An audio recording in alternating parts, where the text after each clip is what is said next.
So today I will tell you my secret code on how to get laid.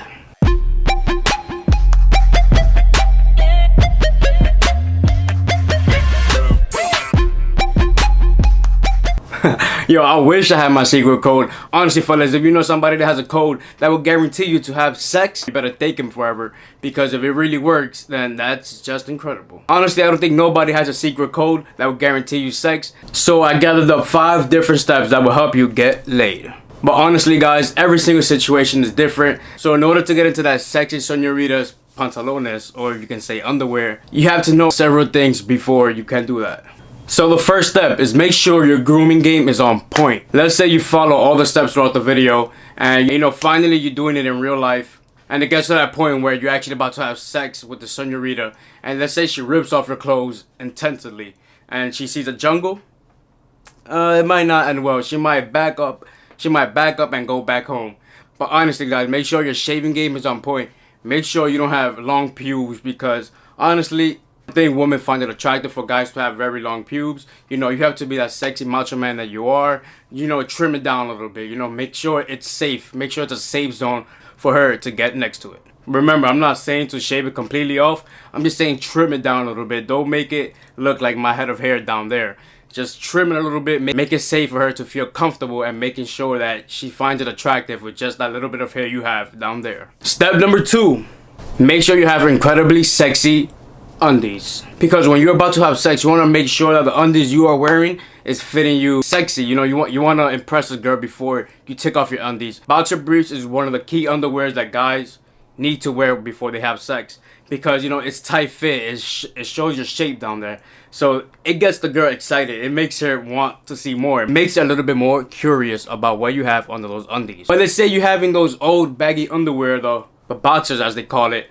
It's gonna look all baggy, it's not gonna look the same. It's baggy, it's not slim fit. It's not how boxer briefs will fit you. So make sure you go to Banana Republic, or you go to Gap, or you go to Tommy Hilfiger, wherever you're gonna get your sexy boxer briefs. Make sure you get them, and make sure you get a lot of them. Okay, so now that you're prepared by knowing that you're fairly shaped and have sexy underwears to impress that sexy señorita you're gonna get with, step number 3 is to have a backup plan, or you could say a ride back home. Okay, so let's say you're in a club, or you're in a lounge, or you're out to a party, anything, and you find a sexy señorita that you're thinking about making love to.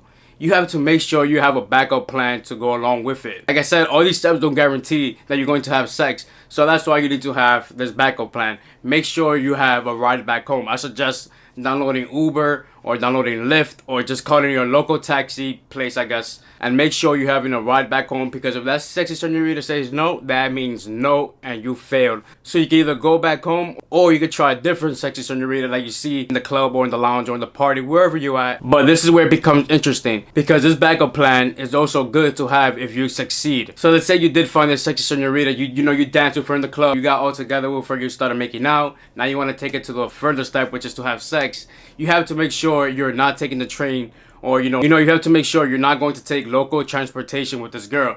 So you have to make sure you're gonna take this Uber or this Lyft, whatever it is. You're gonna have to make sure you're gonna get to the hotel or the motel or to your house in a car, and not in a train or bus or anything. Alright, so this brings me to step number 4. Okay, so now that you're fully prepared into almost getting sex for the night, now it is your time to find that sexy girl that you're looking for. So like I just said before, when you're in the club or you're in the lounge or in the party, you have to find the girl you're looking for that you want to have sex with, and you have to give them eye contact. You have to make sure that she knows you're looking at her.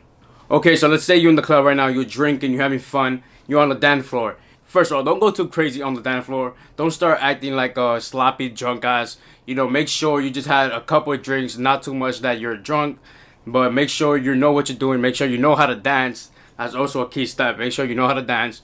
And let's say you dancing on a girl you don't know. You're just dancing on her, you're grinding on her. And if she's backing up, then that means you turn around and you go to another girl. Because if she's backing up and she's turning around, she wants nothing to do with you.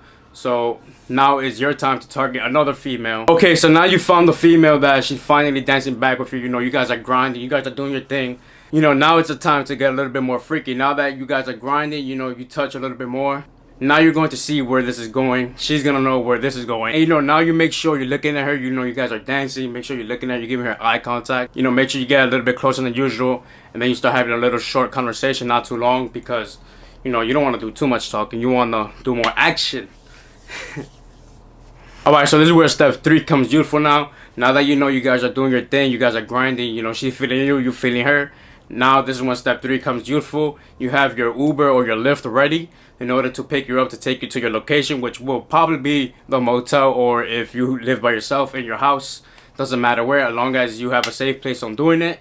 And that's it. Once you guys leave the club or the lounge or the party, wherever you was at, that's it. You know you're gonna score. You know you're about to hit home run. But before you hit that home run, this is going to be the last and final step. Make sure you are protected. Please, please, guys, make sure you guys have a condom. And I know what you're gonna say. Ooh, Brawling TV, I don't want to have condoms in my pocket. You know, you're gonna see them. You know, you're going to see them. She's going to feel them whenever we grind, and she's gonna know I have a condom on me. But this is why you put it either in your back pocket or in your socks. So I know it sounds stupid, it sounds incredible, but if you put it in your socks, you know, around your ankles, nobody's gonna find out you have condoms. She's not gonna feel it. Or if you put it behind in your back pocket, she's not gonna feel it either, because she's not touching your butt. If anything, you should be the one touching her butt. So make sure you put it in your back pockets or in your socks. Trust me, safe sex is the best sex. Make sure you're just having safe sex, because you don't want to catch anything, and plus you don't want to have a mini version of you running around.